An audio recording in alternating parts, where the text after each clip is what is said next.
বাবা ছেলে বাড়িতে আজকে আর আমার সেই শ্বাস নেওয়ার সময় হবে, 1 মিনিটের জন্য সময় পাবো না। সেই সকাল থেকে দুপুর অবধি মনে হবে যে না, শ্বাস বন্ধ হয়ে আসছে কাজ করতে করতে, এতগুলো যে সংসারের কাজ। Hello everyone, welcome back to my channel. কেমন আছেন সবাই? আমি Rokeya Parvin cooking and blog চ্যানেলে আপনাদের স্বাগত জানাই। এমনি দিনে মোটামুটি রেহাই হলেও এই ছুটির দিনগুলোতে কেন জানি একদমই রেহাই পাওয়া যায় না। ওই সকাল থেকে একদমই দুপুর অবধি বা মোটামুটি 2টা অবধি আমি একদমই কাজে ব্যস্ত থাকি। এত বেশি কাজ থাকে যে মনে হয় যে একটা সময় হাঁপিয়ে যায়। আর যখন ওরা বাবা ছেলে স্কুলে থাকে তখন মোটামুটি দুপুরের সময়টা আমি বেশ অনেকটা সময়ই ফাঁকা পাই, যেখানে আমি অনেকগুলো আমার নিজস্ব কাজগুলো করে নিতে পারি। আর একদিন করে ওরা বাড়িতে থাকলে না, সেই দিনটা মনে হয় যে না, আমার কাছে অনেক কঠিনই মনে হয়। আর আজকে সেই সেম দিন, বাবা ছেলে একদমই বাড়িতে, আর সকাল থেকে সেই তো লেগে পড়েছি সংসারের কোমর বেঁধে একদমই সংসারের কাজের জন্য। ওইদিকে তো ঝাড়ঝাঁটা দেওয়া হলো, বাসি কাজগুলো আমি মোটামুটি রাতেই করে রাখি, তবুও তো গ্যাস মোছার কাজটা আমার প্রত্যেক দিনের, তো সেইটাই করে নিচ্ছি। দাঁড়ান, এদিকে আমি চাটা বসিয়ে দেই, দিয়ে আপনাদের দেখাই যে মাস্টারমশাই কী করছে। ও না বাড়িতে থাকলে সব সময় না খুঁটখাটেটা ওটা কাজ করতেই থাকে, ও না সবসময় কাজের মাঝেই থাকে, কখনো কিন্তু এরকমভাবে বসে থাকার ওর অভ্যাস নেই। কোনো দিনই আমি দেখলাম না, এতদিন বিয়ে হয়ে এসেছি ওকে দেখি সব সময় কিছু না কিছু একটা কাজ করবেই, হয়তো বা আমার কাজে হেল্প করবে, নয়তো বা ওই এক্সট্রা যেগুলো কাজ থাকে। এটা যেটা দেখছেন 2-1 দিন থেকে না, বা কিছুদিন থেকে যেহেতু কন্টিনিউ বৃষ্টি হচ্ছে, তো এখানে জায়গাটা অনেক বেশি পিচ্ছিল হয়ে গিয়েছে। আমি তো একদিন স্লিপ করে পড়েই যাচ্ছিলাম, যাকে বেঁচে গিয়েছি বেশ আল্লাহর দয়াতে। তো ওই জায়গাটাকে ও না অনেক বেশি ভালো করে পরিষ্কার করে দিচ্ছে, আর আমাকে তো এই তো সবসময় বকা দিতেই থাকে, তুমি পরিষ্কার রাখো না, কখন যে পড়ে যাবে, সব বলাবলি করছিল। তার মাঝেও কিন্তু ওই কাজগুলো করছিল। আর ওইদিকে আমি আমার চাটা হয়ে গিয়েছে, আমি এখানে 1 কাপ চা খেয়ে নেব, আর ও ফ্রেশ হয়ে আসলে ওকে দিয়ে দেবো। ওরা বাবা ছেলেরও চা খাওয়া কমপ্লিট হয়েছে, আর এর মাঝে কিন্তু আমি অফ ক্যামেরায় আটাটা মেখে নিয়েছি, এখন রুটি করে নেব। আর তার ফাঁকে কিন্তু ওরা বাবা ছেলে আবারও পড়তে বসিয়েছে। ফারুক নবাবটা যেহেতু আজকে বাড়িতে, ছুটির দিনগুলোতে ওর পাপা বেশ ওকে ভালো করে পড়িয়ে নেয়। যেগুলো খামতি থাকে বা বাকি থাকে সেইগুলো কিন্তু ছুটির দিনগুলোতেই কিন্তু করিয়ে নেয়, তো ওখানেই করাচ্ছে। আর এদিকে আমার আটা মাখাটা কমপ্লিট হয়েছে, আমি এদিকে খুব সুন্দরভাবে কিন্তু ঝটপটি রুটিগুলো বেলে নেব বা সেঁকে নেব। জানেন এত পরিমাণে যে বৃষ্টি হচ্ছে, একদমই কন্টিনিউ 3 দিন 4 দিন থেকে বৃষ্টি, তবুও কিন্তু গরম কোনোভাবে কিন্তু কমছে না। এত যে গুমসুটে একটা গরম, বৃষ্টি হওয়ার পরে যে একটা চকচকে ধরনের বা ধবধবে রোদ উঠছে, তারপরে নাই এমন বেশি একদমই গুমসুটে গরম, মনে হচ্ছে গা হাত জ্বলে যাচ্ছে বা একদমই গা হাত এমনভাবে চুলকে যাচ্ছে বা ইচিং হচ্ছে।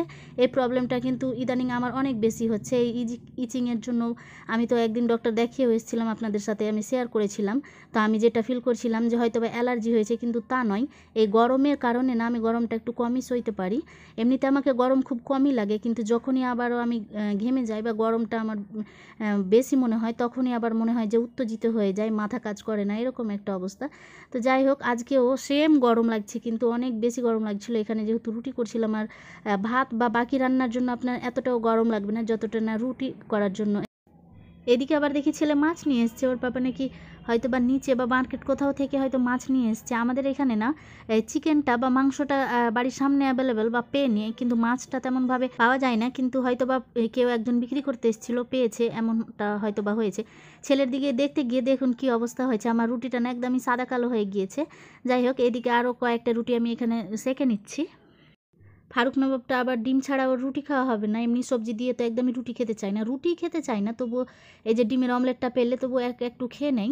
তো ওর জন্য একটা ডিমও ভেজে নিচ্ছি। আর আমরা তো সেই সবজি আছে, রাতের কিছু সবজি রান্না করেছিলাম, কিছু বলতে বেশ অনেকটাই সবজি থেকে গিয়েছে রাতের, তো সেইটা দিয়ে আমাদের সকালের রুটির সাথে হয়ে যাবে, আর এক্সট্রা কিছু করতে যাচ্ছি না।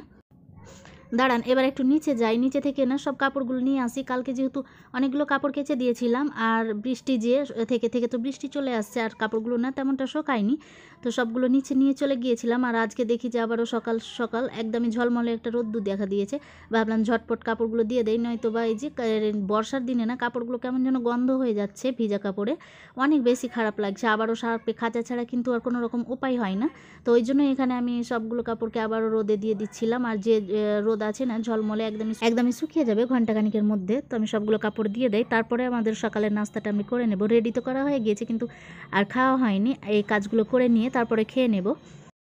আচ্ছা বলুন তো আমার ভিডিও আপনাদের কেমন লাগে? আমি কিন্তু অনেক বেশি রাগ করে নিচ্ছি জানেন। আপনারা কেউ না আমাকে কমেন্ট করে জানাচ্ছেন না আমার ভিডিওগুলো আপনাদের কেমন লাগে। অ্যাটলিস্ট জানাতে পারেন, একটা কোনো যদি আপনাকে কোনো জিনিস যদি ভালো লাগে বা আপনি দেখছেন তাহলে তো তার প্রশংসা করতেই পারেন। আর যদি খারাপ লাগে সেটাও কিন্তু আমাকে জানাতে পারেন যে দিদি ভাই তোমার বা আপনার এই জিনিসটা ভালো লাগে না বা আপনার ব্লগটা ভালো লাগে না, সেটা জানালেও কিন্তু আমি অনেক বেশি যে দুঃখ পাবো তা কিন্তু না।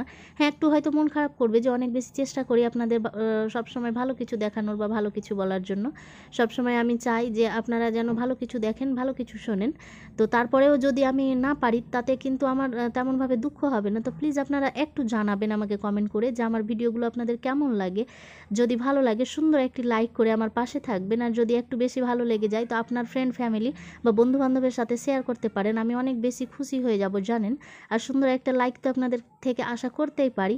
যাই হোক, আমাদের এদিকে কিছু কাজগুলো করা হয়েছে আর মাছটাও আমি একটু ঢেলে নিলাম। এদিকে না আমরা আবার নাস্তাটা করে নিলাম সবাই মিলে। আর এখানে না অনেকগুলো বললে ভুল হবে, মানে আমার আলু ছিল না, তো সেই আলুটা নিয়ে চলে এসছে। 2 দিন থেকে আলু ছিল না, তো আমি আবারও বলেছিলাম আলু নিয়ে আসার জন্য। তো সেইটাকে একটু ঢেলে নিচ্ছিলাম এই ঝুড়িটার মাঝে।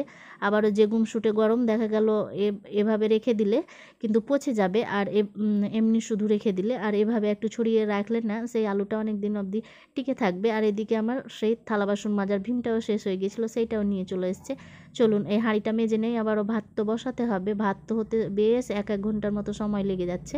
তো ওইটা ঝটপট বসিয়ে দেই, তারপরে যে আমার এক্সট্রা কাজগুলো আছে সেইগুলো করে নেব। ভাত বসিয়ে দিয়েছি, ভাত তো ওইদিকে হয়ে যাচ্ছে, সেটাতে তো আর আমাকে সময় দিতে হচ্ছে না। এর ফাঁকে আমি মাছগুলোকে ধুয়ে নিচ্ছি। আমি বেশ ভালো করে 2-1 বার সুন্দর করে এখানে ধুয়ে নিয়েছিলাম লবণ দিয়ে একটু কচলি করে।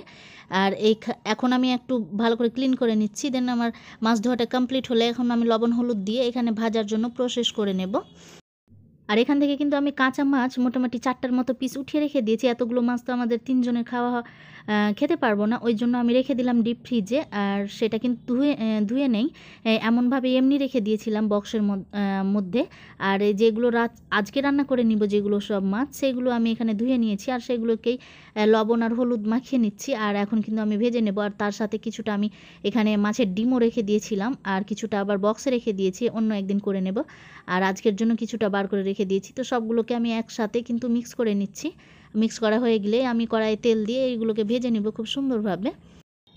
দাঁড়ান, এইদিকে আবার আমার জলটা গরম হয়ে এসছে আর আমি চালগুলোকে ধুয়ে রেখে দিয়েছিলাম, সেইগুলো এখন দিয়ে দেই। আর এটা হতে থাকবে, এখানে আর আমার কোনো রকম কাজ থাকবে না।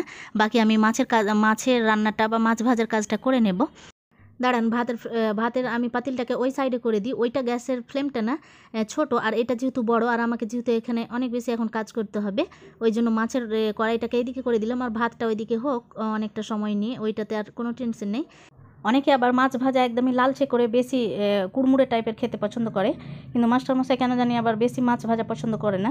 ওর জন্যই একটু খালি আমি বাদামি মতো করে ভেজে নিচ্ছি। আর 2-5টাকে একটু উল্টে পাল্টে হালকা বাদামি করে ভেজে নিচ্ছি। আপনারা হয়তো একটু বুঝতে পারছেন।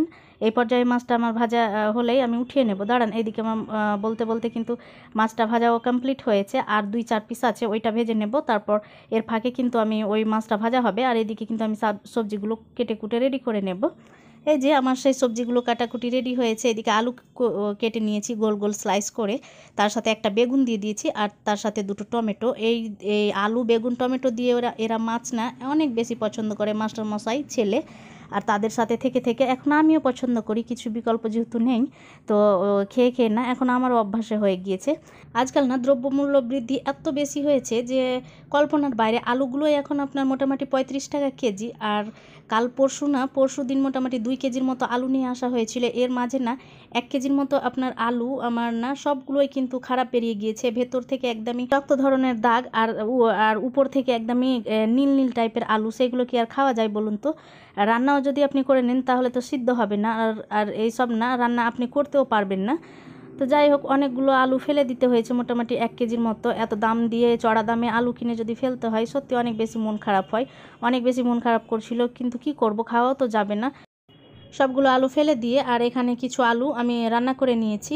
আমার এখানে অলমোস্ট রান্না কমপ্লিট হয়ে গিয়েছে। এখানে আমি 4 পিসের মতো মাছ আমি এখানে ঝোল করে নিয়েছি, কষা একটা ঝোল। আর তার সাথে এখানে 4 পিসের মতো একটা মাছের মাথা ছিল, তার সাথে আর 3 পিস মাছ দিয়ে আমি এখানে একটা সবজি দিয়ে, মানে আলু বেগুন টমেটো দিয়ে একটা সবজি রান্না করে নিয়েছি, যেটা কিনা ছিল অনেক বেশি টেস্টি। আর এই যে তার সাথে মাছের ডিমটা তো ছিলই। যাই হোক, আজকের দুপুরের আমাদের এটাই লাঞ্চ থাকছে, আর আপনাদের সাথেও বিদায় নিচ্ছি। আর তেমন কোনো কাজও নেই যে আপনাদের দেখাবো। তাহলে আজকের মতো এখানেই বিদায় নিই। আল্লাহ হাফিজ, আসসালামু আলাইকুম।